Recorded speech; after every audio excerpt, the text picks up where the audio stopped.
Vamos a pasar ahora mismo a un estudio bíblico en este devocional titulado Siguiendo la pisada del Maestro, Cristo Jesús. Efesios capítulo 5, verso 2. En adelante. Dice así la palabra de Dios.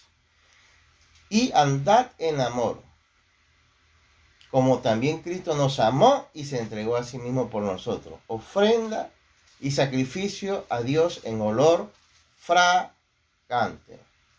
Pero fornicación y toda inmundicia o avaricia, ni aun se nombre entre vosotros como conviene a santos, ni palabra deshonesta, ni necedad, ni truanería que no conviene, sino antes bien acciones de gracia. Porque sabéis esto, que ningún fornicario o inmundo o avaro que es idólatra tiene herencia en el reino de Cristo y de Dios. Nadie os engañe con palabras vanas, porque por estas cosas viene la ira de Dios sobre los hijos de desobediencia. No seáis pues partícipes con ellos. Palabra del Señor. Aquí estamos hablando y veamos lo que el apóstol Pablo nos dice a nosotros. Dice, y andad en amor, como también Cristo nos amó. Aquí vemos que el apóstol Pablo le escribe a esta iglesia de Efesios.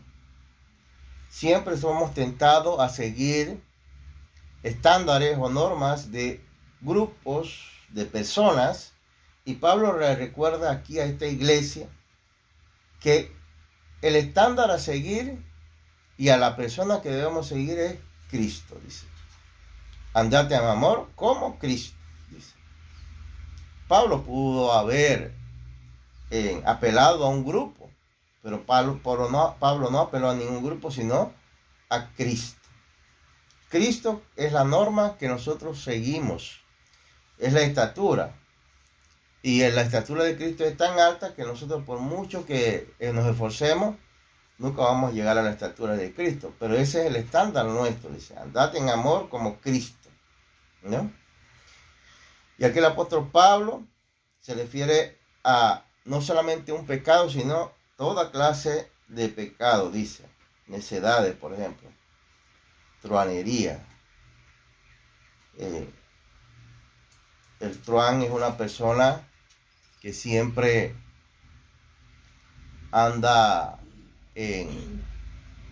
enojado, molesto, haciendo maldades.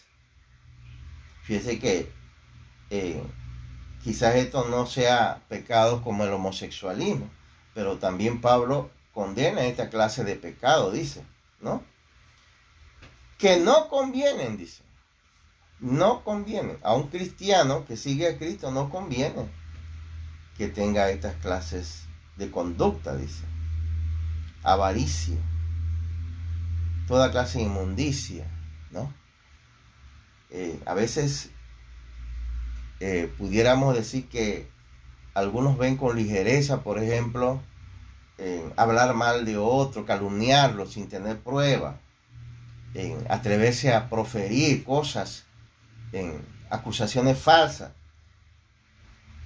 y pueden pensar que eso lo puede hacer, pero que lo que es grave es ser adúltero, fornicario o practicar brujería. Pero Pablo aquí condena todo esto y dice que no conviene al cristiano, ¿no? Dice, no seáis pues partícipe con ellos, ¿no? Y sobre todo, por ejemplo, lo que sería la calumnia. La calumnia es como una epidemia. Una persona dice algo que no tiene prueba y otro va y lo repite y lo modifica, y así, cuando uno menos piensa, han destruido la persona. En 1 de Pedro, capítulo 2, verso 21, el apóstol Pedro dice, pues para esto fuiste llamados, porque también Cristo padeció por nosotros, dejándonos ejemplo para que sigáis sus pisadas. Entonces vemos aquí que Pedro también apela a que debemos seguir las pisadas de Cristo, ¿no? Las pisadas de Cristo. Y nosotros vemos, por ejemplo, muchas cosas que Cristo hizo. Muchas cosas que Cristo hizo que nosotros a veces olvidamos. Por ejemplo, cuando la mujer adúltera vino donde él y todos querían apedrearlo porque la ley decía eso, Jesús dijo: el que tenga la conciencia limpia que tire la primera piedra. Ahí realmente el único que podía tirar la piedra era Jesús y no lo hizo. Entonces vemos que Jesús da un ejemplo de cómo debemos actuar frente a los pecadores, ¿no? Es lo que tenemos que aprender. Nosotros, el único realmente que tiene derecho a ser juez es Cristo. Nosotros no somos jueces ni tenemos derecho a ser jueces. Así que aquí vemos que el apóstol Pedro habla de la conducta de Cristo y que tenemos que decir, el cual no hizo pecado, dice, ni se halló engaño en su boca. Quien cuando le maldecían no respondía con maldición, cuando padecía no amenazaba, sino encomendaba la causa al que juzga justamente. Y vemos entonces la conducta de Cristo, de cómo fue en vida, y nos da ese ejemplo a seguir, ¿no? Nosotros tenemos que aprender a confiar en Dios y a dejar que Dios tome control de las cosas. A veces queremos nosotros tomar control de las cosas, pero Dios realmente controla todas las cosas. Bien, vamos a ver en otro texto de cómo fue Jesús en Juan capítulo 13, verso 12 y 15 al 15. Dice así: así que después que les hubo lavado los pies, tomó su manto, volvió a la mesa y les dijo: ¿sabéis lo que os he hecho? Vosotros me llamáis maestro y señor y decís bien, porque lo soy. Pues si yo, el maestro y el señor y el maestro, he lavado vuestros pies, vosotros también debéis lavaros los pies los unos a los otros. Porque ejemplo os he dado, para que como yo os he hecho, también vosotros hagáis. Aquí vemos entonces nuevamente otro ejemplo de Cristo que tenemos que aprender. Por eso que el que se dice cristiano y no actúa así, pues está lejos de ser cristiano, será otra cosa, será un mundano dentro de la iglesia. Dice la palabra: Jesús lavó los pies de los discípulos y dice: vosotros también debéis lavaros los pies los unos a los otros. Y eso fue un símbolo porque en aquel tiempo pues las personas caminaban en sandalias y otras veces descalzos, así que siempre las personas tenían que lavarse los pies, y el lavar los pies era un trabajo dentro de una familia que no lo hacía ningún familiar, generalmente lo hacía un sirviente, lavar los pies de las personas que llegaban a las casas. Bueno, Jesús lo hizo. Jesús dio un ejemplo de el trabajo que hacía la persona más humilde dentro del hogar, que generalmente era un esclavo, un sirviente, ¿no? Diríamos que un esclavo, no tanto sirviente. Ok, dice: lavaron los pies los unos a los otros. Y la idea aquí, el mensaje profundo del apóstol Juan, es que nosotros tenemos que aprender a, cuando vemos a un hermano con los pies sucios espiritualmente, porque nadie anda ahora con sandalias, las personas andamos con los pies sucios espiritualmente, hablando. ¿Qué debemos hacer cuando un hermano anda con los pies sucios espiritualmente? Señalarlo, atacarlo. ¿Qué hizo Jesús? Es la pregunta. Jesús lo que hizo fue lavar los pies del hermano sucio, que tenía los pies sucios. Y dice, hagan eso ustedes. Entonces, lo que tenemos que aprender nosotros es que cuando llevo a un hermano con los pies espiritualmente sucios, yo debo tratar de lavarlo. Eso es lo que tengo que hacer. No acusarlo, no denigrarlo, sino lavarle los pies. Es un acto de misericordia, que es lo que tenemos que aprender los unos a los otros, ¿no? Verso 15 dice, porque ejemplo os he dado, para que como yo os he hecho, también vosotros hagáis. Fíjense, lo que tenemos que hacer, ¿no? A veces lo que hacemos es cuando vemos a alguien con los pies espiritualmente sucios es no lavarlo, sino acusarlo, atacarlo. Y eso no es lo que nos mandó Cristo, ¿no? Bien, una persona que sigue los pasos de Cristo, dice Hebreos 5:7, otro texto que vamos a leer, nos dice así, dice, y Cristo en los días de su carne ofreciendo ruego y súplica con gran clamor y lágrimas al que le podía librar de la muerte fue oído a causa de su temor reverente. Si la palabra de Dios en hebreo nos dice que Jesús, y fíjese que Jesús era siervo de Dios perfecto, tuvo que orar, dice la Biblia, que tuvo que orar, tuvo que hacer ruegos y súplicas con clamor y lágrimas. ¿Cuánto más nosotros necesitamos siempre estar en oración?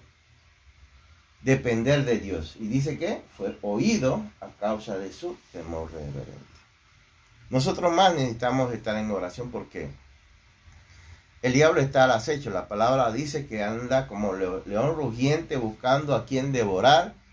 Y el diablo no duerme. Espiritualmente el diablo no es un ser humano que necesita descanso. El diablo no duerme. Está 24 horas viendo dónde atacarlo. Por eso es que tenemos que estar en oración para que Dios nos ayude en los momentos difíciles, ¿no? ¿Por qué? Porque si Cristo, que es Cristo,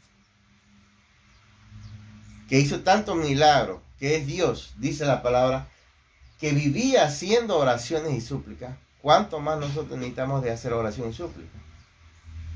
Más, ¿verdad? Y por otro lado, ¿qué hizo Jesús? Finalmente, vamos a ver la conducta de Cristo, de cómo fue conocido cuando estuvo aquí en la tierra. Hechos 10:38. En el libro de Hechos, capítulo 10, verso 38.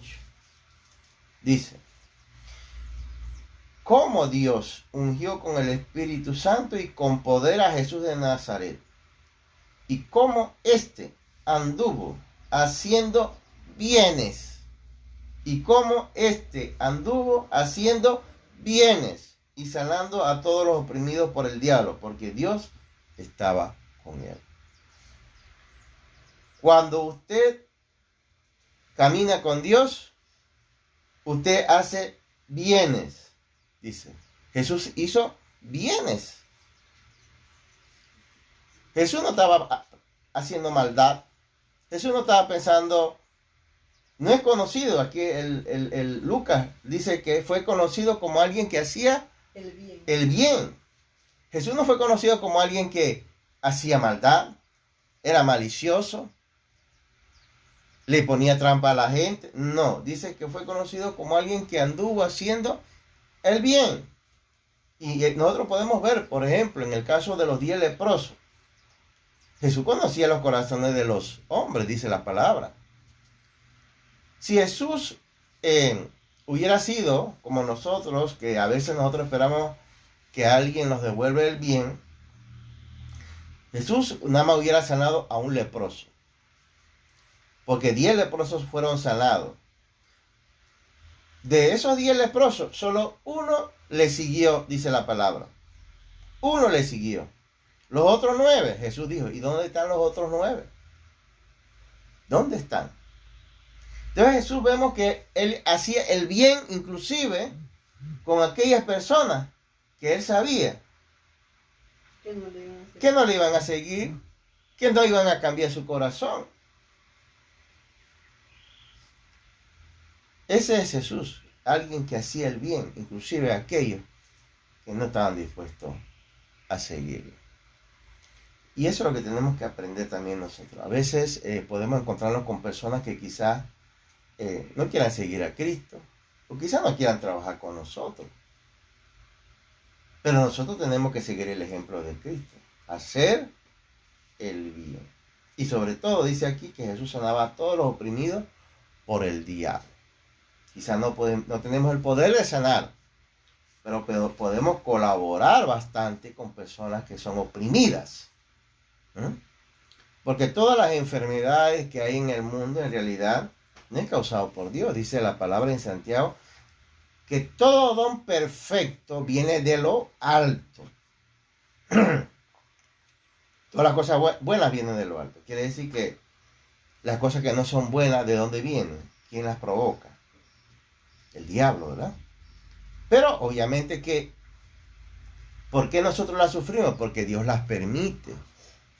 ¿Por qué David, por ejemplo, sufrió tanto? El rey David, siendo siervo de Dios, murió como siervo de Dios, pero sufrió tanto. Sufrió la traición de su hijo, sufrió que uno de los hijos matara a su otro hijo, o sea, un hermano se mató entre hermanos, sufrió que un hermano violara a una de sus hijas, y prácticamente el mismo Salomón mató a uno de sus hermanos. O sea, fíjese el mundo de violencia que vivió el rey David en su familia. Es crítico. Eso no vino de Dios. Dios lo permitió. ¿Por qué Dios lo permitió? Por sus pecados, dice la palabra, ¿no? La espada no se apartará de tu casa, le dijo Dios al rey David. La espada no se apartará de tu casa. Nosotros somos siervos de Dios, pero Dios no. Dios no. Hay algunos que se equivocan pensando que Dios, el hecho de que seamos siervos de Dios, Dios pasa por alto las consecuencias. Dios perdona los pecados nuestros, pero las consecuencias no las pasa por alto. No se las pasó al rey David. Él tuvo que pagar las consecuencias de sus errores. Y fue duro porque perdió varios hijos por sus equivocaciones graves. Perdió amigos, perdió mucha gente. Dios lo perdonó, porque la Biblia demuestra claramente que Dios lo perdonó. Dios tuvo misericordia de él. Entonces nosotros aquí vemos que Jesús anduvo haciendo bienes. Nosotros también debemos hacer bienes, aún con aquellas personas que a lo mejor no quieran saber nada de nosotros. Pero Dios sabe que estamos imitando a Cristo Jesús. Dios le bendiga.